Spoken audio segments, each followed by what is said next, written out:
이제 스가랴서는요, 이 가운데 이 70년 동안 포로로 잡혀갔잖아요. 도대체 이해가 안 되는 거예요. 이스라엘 백성들은 자기의 죄 때문에 잡혀갔는데도 자기 죄를 보지 못하고, 하나님 왜 이런 일이 있어야 돼요? 그러니까 이런 질문을 못 하는 거예요. 근데 이 스가랴서가 뭐냐, 선지서가 뭐냐, 하나님 앞에 그 질문을 하는 거예요. 하나님, 왜 우리에게 이런 고난을 주셨나요? 그런데 갑자기 고레스 왕이 미쳤어요. 이 사람이 왕이 되자마자 모든 점령하고 있는 나라들을 본국으로 돌려보내는 일을 한 거예요. 그때 사람들은 야, 무슨 일이야 했는데 스가랴는 묻는 거예요. 왜 하나님 우리를 본국으로 보내시나요? 그러면서 다시 말씀으로 돌아가는 거예요. 자, 이런 일련의 과정 속에서 하나님은 그들에게 당신의 약속을 이루세요. 이스라엘 백성이 한 게 아니었어요. 그들은 여전히 죄 가운데 있었어요. 하나님 떠났어요. 근데 하나님은 당신의 약속을 이루시고 고레스 징령을 통한 예루살렘으로 귀환하게 하세요. 자, 여기서 바로 해석 능력이 필요한 거예요. 왜 우리에게 다시 이스라엘로 가게 했을까? 그래서 여러분과 같은 영적 아비들이 이걸 깨달은 거예요. 그래서 하나님의 깨로 마음을 모으자, 하나님 잊어버리지 말자. 그래서 상징적으로 한 게 뭐냐 하면 성전을 세우기로 한 거예요. 이건 상징적인 거예요. 그건 뭐냐 하면 이스라엘 백성들에게 잃어버린 하나님을 다시 회복시키자. 자녀들, 언어도 잃어버리고 하나님 잃어버리고 그 사람들에게 정체성이 무엇인지를 회복하게 하는 것이 상징적으로 보이는 성전을 짓는 일이었어요. 그런데 여러분, 이 일도 오래 못 갔어요. 결국 16년 만에 중단되었을 때가 스가랴서예요. 그러니까 여러분, 성전을 짓는데 이게 마귀가 그냥 있겠어요? 여러분들이 정말 예수님을 제대로 믿고 내 정체성이 무엇인지를 믿고 여러분이 회사를 가든지 일터를 가든지 학교를 가든지 그곳에서 믿음으로 살려고 하면 마귀는 절대 그냥 있지 않습니다. 그러니까 영적 공격이 오는데 보통 두 가지로 와요. 첫 번째는 외부적인 거예요. 이스라엘 백성이 돌아와가지고 성전 건축하니까 강대국들이, 주변 나라들이 이 꼴을 못 보는 거예요. 그냥 놔두질 않는 거예요. 왜냐하면 그들이 하나님을 믿고 또 잃었을까 봐 겁이 나는 거예요. 그래서 강대국들이 다 합해가지고 이스라엘의 성전을 막아요. 두 번째는 내부적인 아픔, 고난입니다. 이스라엘 백성들이 내부적으로 왔는데 언어도 잃어버리고 믿음도 잃어버리니까 그야말로 자존감이 제로예요. 우리가 뭘 할 수 있어? 패배의식 속에 있는 거예요. 아니, 그렇게 예쁜데, 그렇게 돈도 많은 것 같은데, 그렇게 많이 배웠는데 self-esteem이 제로예요. 그러다 보니까 오늘 2절에 어떤 일이, 외부에서 이렇게 침략이 오죠. 내부적으로는 갈라지고 분열이 되죠. 그랬을 때 2절에 그들이 결국은 또 하나님을 찾지 않는 거예요. 그래서 첫 번째 구절이 드라빔들, 이건 뭐냐 하면 집에다가 모시는 신상이에요. 집에다가 우상들을 집에다가 모신 거예요. 거기다가 빌고 있는 거예요. 70년 동안 변질된 거예요. 하나님 잃어버린 거예요. 그리고 그들이 복술자는 무당이에요. 너무 힘드니까 부자가 되려고도 무당 찾아가고, 힘드니까 무당 찾아가고, 이게 이들의 모습으로 변해버린 거예요. 이게 지금 스가랴가 있었던 그때 성전 건축이 중단되었던 현실적인 모습이 이 같은 모습으로 드러난 거예요. 자, 그런데 뭐라 그러죠? 진실하지 않은 것을 보고 거짓 꿈을 말하는 자, 드라빔도 무속인들도 결국은 뭐죠? 그 위로가 헛됨으로, 그 다음 구절이요, 백성들이 양같이 유리하며 방향을 찾지 못하는 거예요. 예, 결핍과 혼돈 속에 사는 거예요. 그리고 목자가 없으므로 하나님이 없는 거예요. 결국은 공고함을 당한다. 내가 잘할 것 같아, 그래서 나를 믿어, 내 인생 내가 주인이야. 절대 그렇지 않습니다.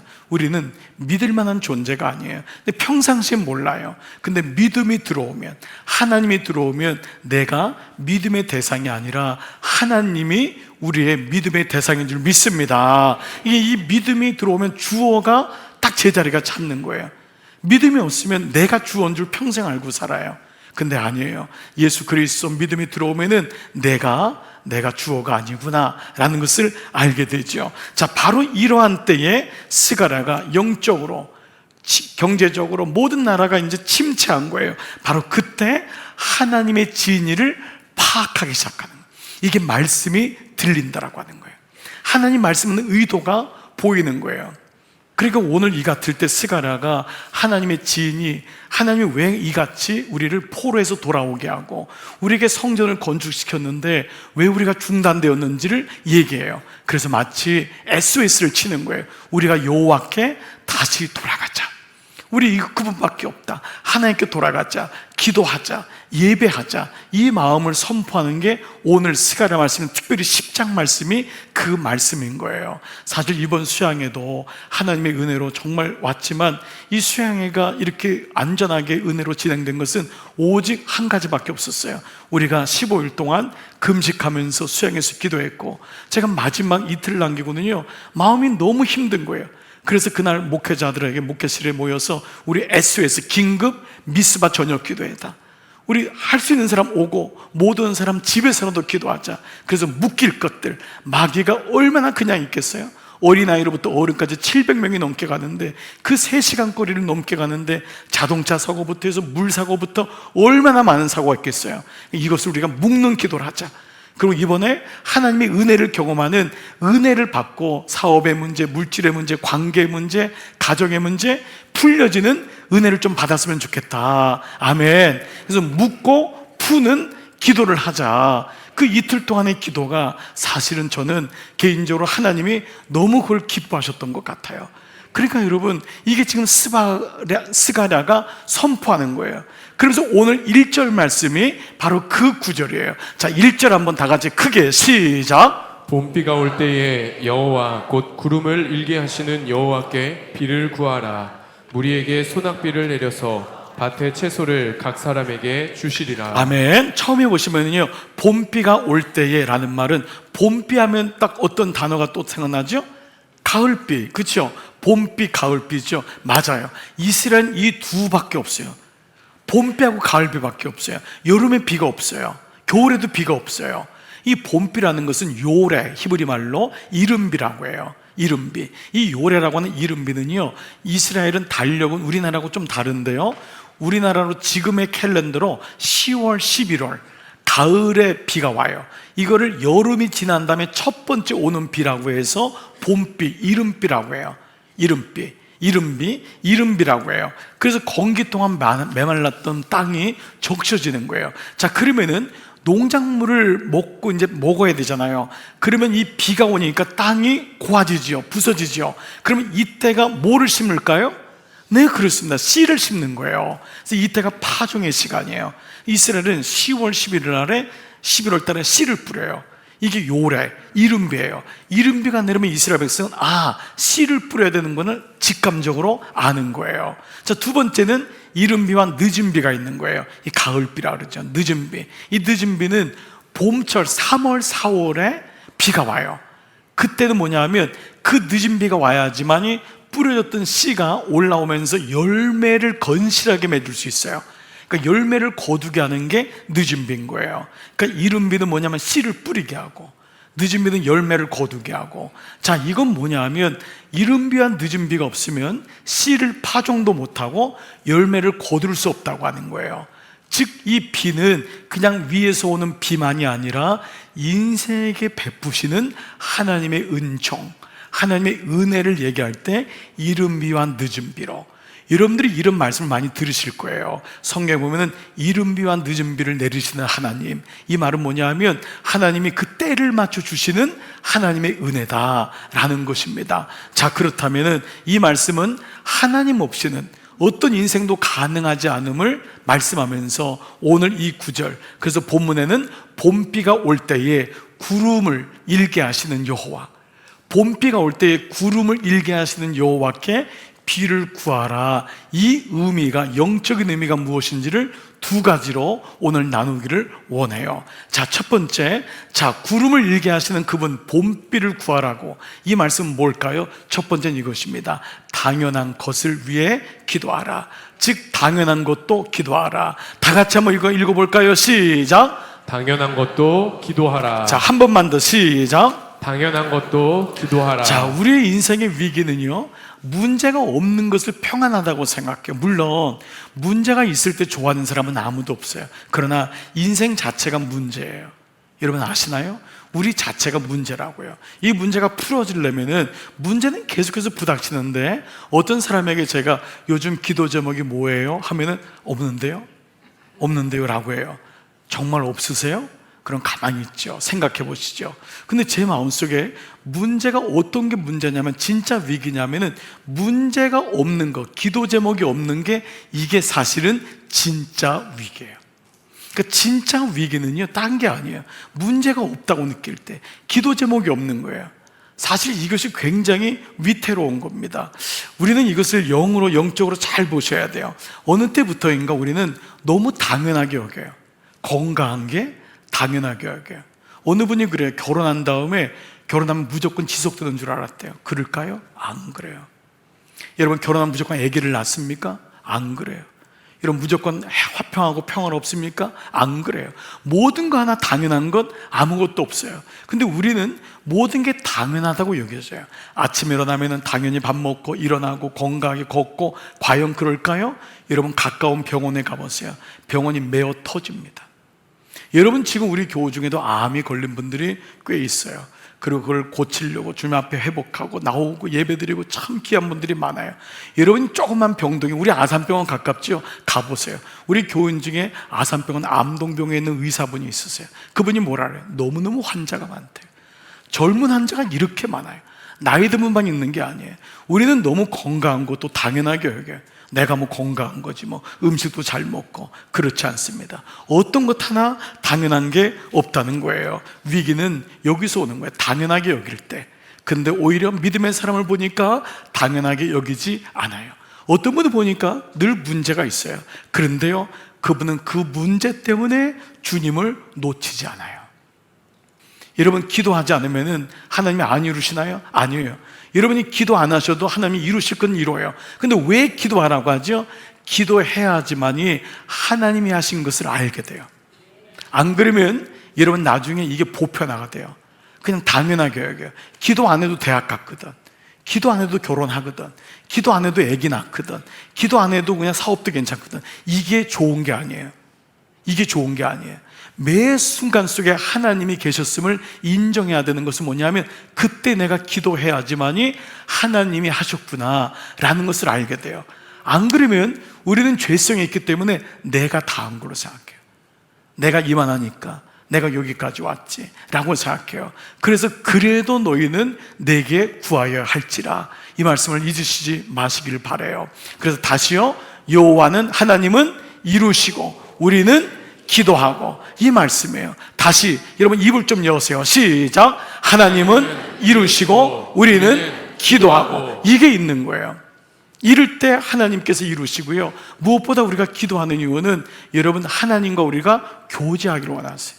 아침에 일어났을 때 하나님 감사합니다. 의도적으로, 이건 의도적으로 하셔요. 왜냐하면 이 영적 싸움이에요. 일어나면 그냥 핸드폰 들고, 일어나면 카톡 보고 이러면 안 돼요. 일어나면 의도적으로 주님께 감사의 고백을 하고 이것을 찬송을 틀고. 이게 쉽지 않아요. 이게 쉽지 않은 거예요. 자기 전에 주기도문을 외우고, 하나님 오늘도 감사한 하루였습니다. 이게 어려워요. 우리 그냥 지치고 자는 거예요. 쓰러져서 자는 거예요. 그냥 이 말초신경을 건드는 유튜브 보다가 그냥 지쳐 자는 거예요. 근데 그때마다 의도적으로 주님을 기억하고. 그래서 작은 건데 이 부분이 우리를 살리고 가정을 살리는 줄 믿습니다. 자, 두 번째는요, 봄비가 올 때 구름을 일게 하신 여호와께 비를 구하라는 두 번째는 뭐냐 하면 바로 이거예요. 은혜의 때를 놓치지 말라라는 거예요. 첫 번째는 기도, 당연한 것도 기도하라. 두 번째는 다 같이 시작. 은혜의 때를 놓치지 말라. 여러분, 하나님은 우리에게 때를 주세요. 기회를 주세요. 모든 인생에게, 여러분, 이 말이 믿겨지지 않는 분이 있겠지만 공평하게 기회를 주세요. 여러분 중에 어떤 분은 목사님 나에겐 기회를 안 주는, no, 여러분이 기회를 못 감지했거나 못 잡았을 뿐이에요. 모든 분에게 하나님은 공평하신 분이면 기회를 주세요. 근데 중요한 건 그 기회를 잡는 분이 있고 기회조차인 것을 모르는 분이 있어요. 그래서 여러분, 성경에 예수님 비유 중에 미련한 열처녀는 잠잔 거예요. 등불이 없는 거예요. 근데 지혜로운 처녀는 등불이 있기 때문에 주님 오실 때에 기회를 잡은 거예요. 그러니까 이 말씀 뭐냐면 주님이 기회를 줘요. 근데 그 기회가 은혜의 때라고 해요. 은혜의 때. 그 은혜의 때가 있어요. 그 하나님이 주시는 말씀, 은혜의 때를 놓치지 않는 게 너무 소중해요. 스가랴는 지금이 은혜의 때구나. 이스라엘 백성에게 이때 돌아와가지고 이 무너진 성전을 다시 건축하고 이루어지는 게 이게 지금이 때구나라는 거예요. 오히려 위기를 때로 본 거예요. 위기를 기회로 본 거예요. 어떤 분은 집에 고난이 오면 입으로 에휴 이제 끝났구나 이런 분이 있어요. 어떤 분은 위기가 왔지만 이게 분명히 기회가 될 거야 라고 고백하는 분이 있어요. 여러분은 어느 쪽이세요? 보세요. 우리 인생에 어려움이 없을 때는 없어요. 그러나 필히 말씀적인 원리를 갖는 거예요. 고난이 있지만 고난보다 크신 하나님, 문제가 있지만 문제보다 크신 하나님. 그래서 우리가 오늘도 예배드리는 이유가 여기 있는 줄 믿습니다. 그러니까 이거를 지금 이스라엘 백성에게 얘기하는 거예요. 고린도후서 6장 1절 보면은요, 우리가 하나님과 함께 일하는 자로서 은혜를 받은 자잖아요. 청지기로서 너희를 권하오니 하나님의 은혜를 가벼이 여기지 말라는 거예요. 하나님의 헛되이 여기지 말라, 이 말씀이에요. 하나님의 은혜를 너무 쉽게 여기지 말라는 거예요. 그 은혜가 너무 귀한데 그 은혜를 우리는 너무 쉽게 여긴다는 거예요. 그럼 다음에 하지 뭐. 이거를 영적으로 깨닫지 못하는 거예요. 다음에 예배하지 뭐, 다음에 기도하지. 그런데 그 뒤에 구절을 보세요. 내가 은혜 베풀 때에 너에게 듣고 구원의 날에 너를 도왔다 하셨으니 보라, 지금은 은혜 받을 만한 때요. 보라, 지금은 구원의 날이로다. 아멘. 여기 공통적인 단어가 뭐죠? 지금은. 다시 한번 볼게요. 보라, 지금은. 이 보라는 behold, 놀라는 거예요. 와, 이거예요. 와, 지금은 은혜 받을 만한 때요. 보라, 지금은 구원의 날이로다. 여러분, 이스라엘 백성에게 가장 귀한 금이 두 가지가 있었습니다. 예나 지금이나 황금, 그리고 옛날에는 소금. 황금과 소금이 가장 귀한 거였어요. 근데 지금 뭐라고 하죠? 지금이래요. Right now. 지금이 은혜 받을 만한 때요. 지금이 가장 소중한 때라는 거예요. 그래서 스가랴는, 여러분 바벨론에서 그렇게 먹고 잘 살아봤잖아요. 이제는 우리가 주님의 은혜의 때를 놓치면 안 돼요. 이거를 지금 역설적으로 고백하는 거예요. 그때 비로소 하나님이 누군지가 드러나요. 그게 본문에 오늘 4절 5절에 나와 있는 말씀이에요. 자, 한번 볼게요. 4절 5절 여기 나와 있는 명사들이 예수 그리스도, 메시아, 구약의 히브리 말로는 메시아, 헬라어로는 그리스도, 구원자가 누구인지를 드러내는 단어가 이 단어예요. 모퉁이 돌. 예수님이 모퉁이 돌, 가장 중요한 돌이 된다. 그분을 발견한 거예요. 그분이 누구에게 말뚝이 된다. 우리는 요동치 않는 거, 말뚝은 딱 경계를 잡는 거예요. 경계를 넘어가지 않는 거예요. 그분이 내 인생의 말뚝이 되는 거예요. 여러분, 판도라의 상자를 자꾸 건들지 마세요. 하나님 말씀으로 말뚝을 딱 박으세요. 우리 가정을 지킨다, 나는 아내와 남편 사이를 지킨다, 나는 믿음을 지킨다. 이거를 지키지 않으면은 판도라의 상자를 열면 그때는 탐욕스럽고 맛있고 매혹적인 것 같지만 우리를 무너뜨리는 거예요. 그래서 그분이 말뚝이 되고, 그분이 나를 위해 싸우는 활이 되고, 그분이 권세를 가진 자가 되고, 일제히 그에게서 나와서 싸울 때에 용사같이, 우리는 싸울 수가 없는데 그분이 용사같이 거리의 진흙 중에 원수를 밟을 것이라. 여호와가 그들과 함께한지 그들을 싸워 말탄 자를 부끄럽게 하리라. 이 은혜가 그리스도로 인하여, 예수님으로 인하여 임한 줄 믿습니다. 그리고 오늘 6절의 후반절에 이렇게 너희는 당연한 것을 위해 기도하라, 은혜의 때를 놓치지 마라, 기도에 대한 메시지를 했더니 6절 후반절에 나는 그들의 하나님 여호와라, 내가 그들에게 들으리라. 주님이 들으신다는 거예요. 주님이 들으시는 거예요. 여러분의 예배, 여러분의 기도 하나님은 잊지 않으세요. 근데 하나님이 어느 정도 들으시느냐, 오늘 1절에 보시면요 그 대답이 나와 있어요. 1절, 봄비가 올 때에 여호와고 구름을 일게 하시는 여호와께 비를 구하라. 그리하면 therefore 우리에게 뭘 주신다고요? 우리에게 소낙비를 주시되. 소낙비를 주시는 거예요. 이 소낙비는요 원어적으로 뭐냐면 하늘을 열고 내리시는 비예요. 하늘을 여는 비예요. 우리가 여호와께 비를 구했더니 하나님이 하늘을 열고 쏟아 부어주시는 은혜, 이걸 소낙비 같은 은혜라고 하는 거예요. 아멘. 주님이 이 같은 은혜를 주실 줄 믿습니다. 오늘 말씀을 마무리할게요. 사랑하는 여러분, 이렇게 여호와께 비를 구하라고 했는데 이 선지서의 말씀이 찬양으로 응답된 게 어디냐면 시편이에요. 그래서 다윗이 모든 말씀을 하나님이 이룰 줄 믿고 고백한 다윗을 비롯한 이 시편의 기자들이 찬양으로 고백한 게 노래예요. 시편이에요. 근데 이 스가랴 10장 오늘 1절에 너희는 봄빛 때에 기도하라, 여호와께 비를 구하라, 이 말씀의 응답이 시편 147편에 나와요. 이 찬양이 우리가 이번 수양회 때 이전에도 많이 불렀던 예루살렘아, 예루살렘아, 그 고백이 오늘 이 고백이에요. 자, 시편 137편에 어떤 찬양의 응답이 있는지 한번 보세요. 2절 한번 볼게요. 여호와께서 예루살렘을 세우시며, 무너졌던 예루살렘, 주님이 70만 년에 돌아왔더니 그분이 세우시겠다는 거예요. 너희가 세우는 건 아니다. 너희는 기도만 해라. 너희는 이 때를, 은혜의 때를 놓치지 말아라. 붙잡아라. 그러면 내가 세울 거라는 거예요. 이스라엘의 흩어진 자들을 내가 모으게 할 거다. 종들이었잖아요. 노예였잖아요. 그러면서 또 뭐라고 해요? 상심한 자들을 고치시면, 그 마음이 상한 자들을 주님이 고치시고 그들의 상처를 내가 싸매주겠다.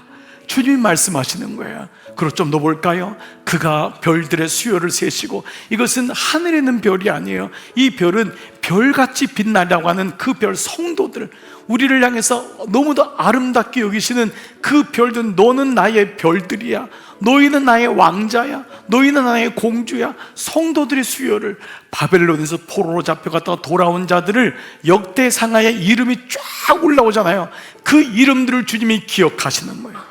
포로된 자들을 기억하고 수를 세시고 그것들을 다 이름대로 부르시던도다. 그분이 이름을 부르시는 거예요. 나에게 빠진 영혼이 있는가? 구원받지 못한 영혼이 있는가? 이 고백이 이 고백인 거예요. 그래서 여호와 하나님이 얼마나 위대하신지, 능력이 많으신지, 그의 지혜가 무궁하신지를 고백하시면서 그 다음 구절 보세요. 그가 구름으로 하늘을 덮으시며 땅을 위하여 뭐를 준비하시나니?